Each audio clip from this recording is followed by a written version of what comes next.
प्रिय छात्रों, आज हम लोग कक्षा 12 सामान्य हिंदी के काव्यखंड से अयोध्या सिंह उपाध्याय हरिऔध द्वारा रचित पवन दूतिका शीर्षक कविता का अध्ययन करेंगे।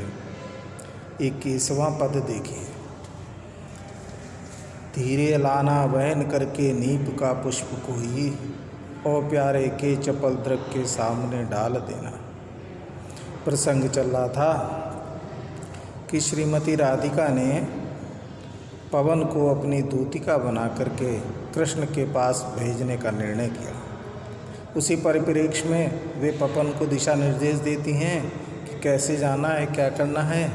यहीं से हमारा प्रसंग प्रारंभ होता है। तो कह रही हैं कि हे बहन, धीरे धीरे करके तुम जाना, और कोई नीप माने कदम, कदम्ब का फूल अगर तुम्हें कोई मिल जाए तो प्यारे के चपल दृग के सामने डाल देना। तो उस फूल को ला करके और प्यारे अर्थात श्री कृष्ण जी के चंचल नेत्रों के सामने ला करके डाल देना।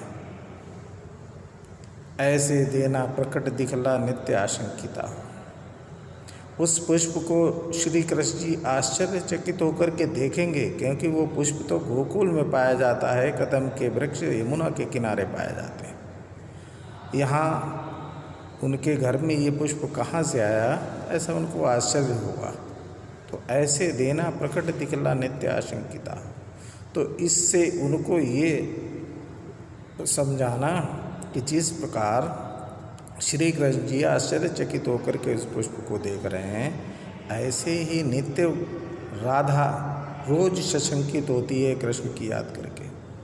कैसी होती विरामश मैं रोज नित्य रोमांचिता हूँ।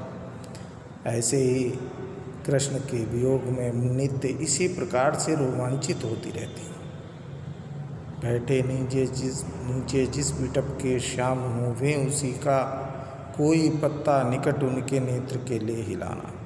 यूँ प्यारे को विदित करना, चातुरी से दिखाना, मेरे चिंता विजित चित्त का क्लांत हो काँप जाना। अगर प्यारे श्री कृष्ण जी जिस विटप माने वृक्ष के नीचे बैठे हों, तो उसी का कोई पत्ता उनके नेत्रों के सामने ला कर के हिलाना। तो जब वो पत्ता हिलता हुआ देखेंगे तो हे पवन, अपने चतुराई से उन श्री कृष्ण जी को ये विदित कराना कि जिस प्रकार ये पत्ता जो है ये दुख के कारण काँप रहा है, ऐसे पत्ते के समान ही वहाँ राधा का चित्त जो है, हृदय इस पत्ते के समान ही निरंतर काँपता रहता है, भय से आतुर रहता है। सूखी जाती मलिन लतिका जो धरा में पड़ी हो, तो पाँवों के निकट उसको श्याम के ला गिराना।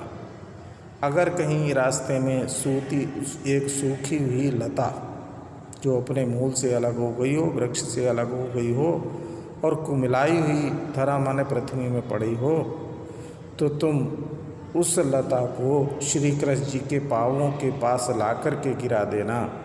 और उसको मलाई हुई लता को जब कृष्ण जी देखेंगे तो हो सकता है कि उन्हें याद आ जाए राधा की, यूँ सीधे से प्रकट करना।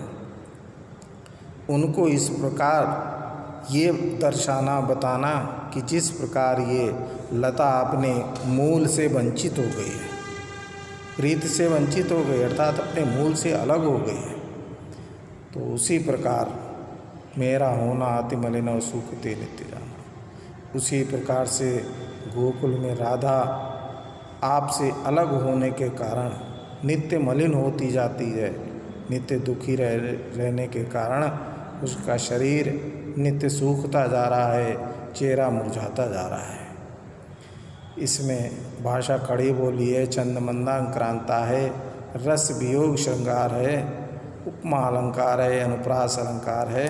धन्यवाद।